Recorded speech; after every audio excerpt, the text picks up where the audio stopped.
Harry Osborn is Venom, and I'm going to explain all the information we know that leads us to that conclusion.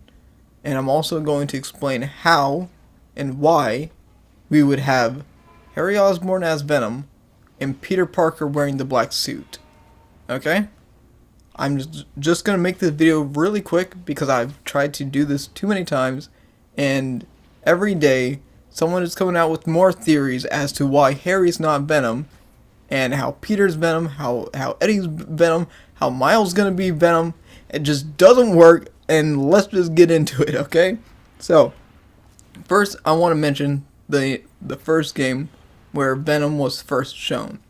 Alright? Harry Osborn is put in stasis, and I know, don't click off the video. I understand people like to disregard this and be like, oh, it's gonna be a trick. No, please, just listen. Okay? So Harry Osborn is in stasis with the Venom symbiote because he is sick with an illness that Martin Lee had.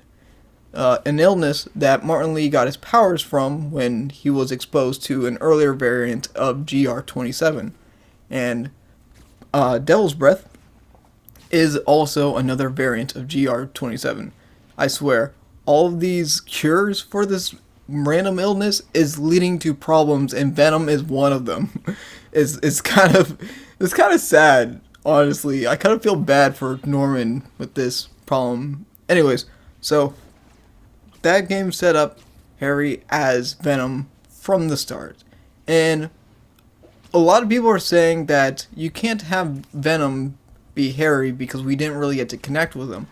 And while that is a little bit true, but we had a whole bunch of side missions of Harry legitimately caring for people, and there's been a bunch of minor parts in the plot where where Peter and MJ are talking about Harry, hanging out with Harry. There's some collectibles with Harry. Harry's all in the underground of Spider-Man PS4. He's everywhere, and they really want to hone in the fact that they're going to use him at some point. And Norman is doing the stupid stuff he's doing because he wants to cure Harry. I don't think that they would put that much effort into a character that you're not allowed to see yet, and then tease him as Venom, only to subvert expectations. That's a waste of effort, that's a waste of time, and that leads everyone astray, and just not coherent. Alright? Now, before I get into why Peter is wearing the black suit and why Harry would be wearing the black suit even after Peter and Miles finds out that it's bad, I'm going to first discredit one fan theory that is just no, alright? Eddie Brock. I know a lot of people love Eddie Brock in the comics, and he's comic accurate, and he's got fun movies. They aren't great, but they're fun movies. Everyone loves Eddie Brock as Venom, and a lot of people really, really value that.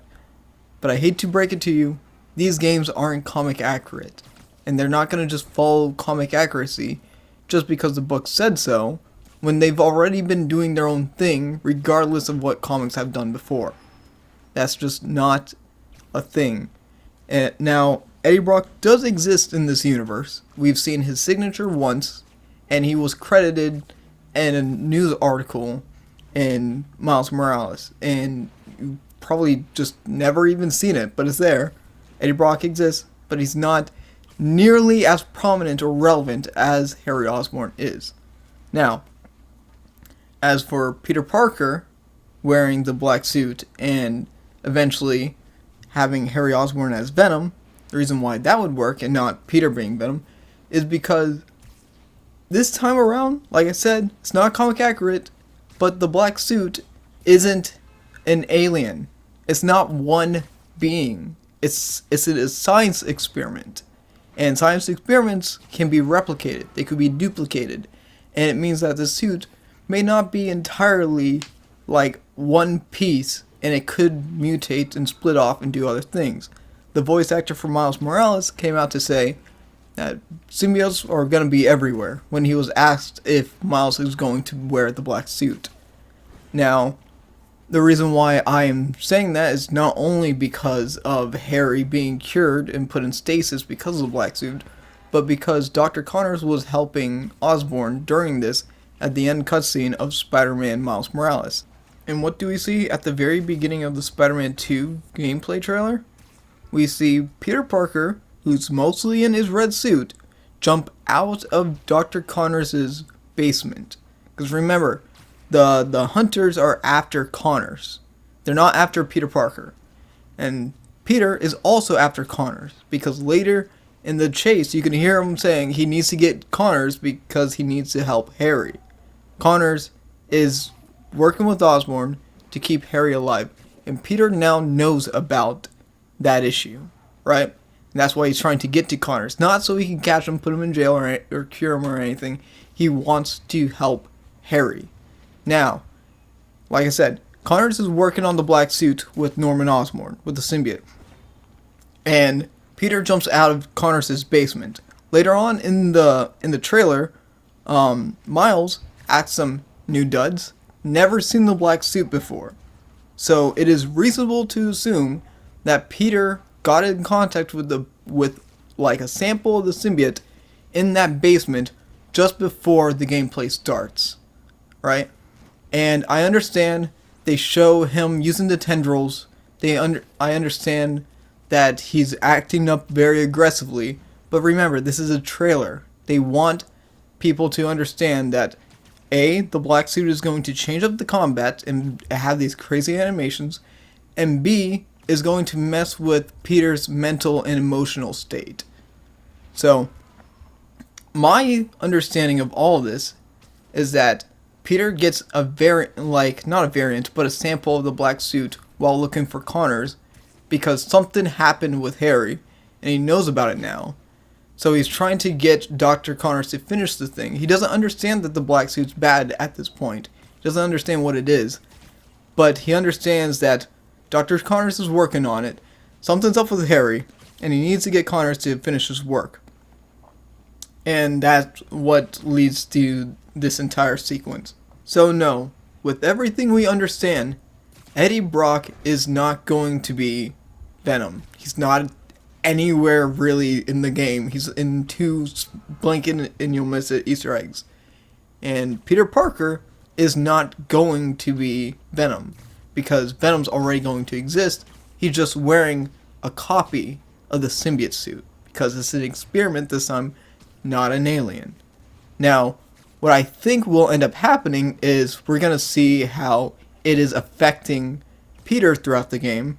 And when Miles and Peter, like, figure out, oh shit, this is really bad, we need to, like, get rid of it, he's going to de-suit himself from the black suit, go back to the classic red and blue, and try and save Harry from it, because he understands the dangers that it might have. And at that point, the symbiote may be, like, complete and fully take him over. And that's when we'll have, like, Venom on the rampage and try and stop him, because we want to save Harry, not necessarily we want to fight Venom. And that's what I think the plot is going to be for this. I have theories for the 3rd game and Superior Spider-Man, but I'm not going to get into that because those are very speculative. But based on everything that they've shown us, this seems to be the legitimate plot that we're going to follow when it comes to Harry, Peter, and the symbiote. Alright? So, yeah. Peter's not going to be Venom. Harry's going to be Venom. There's going to be 2 symbiote people walking around. There might be more. I don't know if Miles is going to get a sample. Might be, might not. It could be cool. I don't think it's going to be Web of Shadows, but yeah. That's all the information we have, and that's the most likely scenario. I don't know why people haven't picked up on all this, but it's there. It's in the trailer. It's in the games. You could go back and find it out. Anyways, that's the entire video. Thank you for listening and listen to me explain all this. Sorry the audio stuff isn't perfect, and I should have probably taken more takes every now and then, but I'm really tired of doing this over and over again, so I'm just gonna roll with it. Hopefully you guys will like it. Hopefully you guys will find it informational and exciting for the new game, because I'm excited to see 2 symbiote people in the game. That'll be cool. That'll be an interesting spin on it, you know? Well, But I trust Insomniac for that. I still have major problems with the not the black suit, with the web swinging. I'm debating on making a video about it, but I want to see the next showcase and see if they're gonna actually improve the suit. I mean, not just I said suit so many times I can't even say swing anymore. Improve the swinging instead of just adding stuff to it. I'm not personally a fan of the web wings, though I think it's a fun gameplay thing. I feel like giving Peter Parker web wings and too many things will oversaturate and lose that web swinging identity that Peter Parker has, because, well, Spider-Man has, because there's superheroes that fly, there's superheroes that glide, there's superheroes that run really fast and whatnot, or ride in cars or stuff, but Spider-Man has the most unique web traversal stuff, so I don't want it to be everywhere. So yeah, I didn't really talk about Miles in this video so much because he wasn't really relevant. Like, obviously he's going to be there to help Peter realize that the black suit's like damaging his mind and whatnot. He's going to probably be the moral anchor for Peter, but when it comes to the black suit, the symbiote, Venom, all that stuff is usually just wrapped around Peter and Harry, and those are all the reasons for all that. So yeah, that's it. Thank you.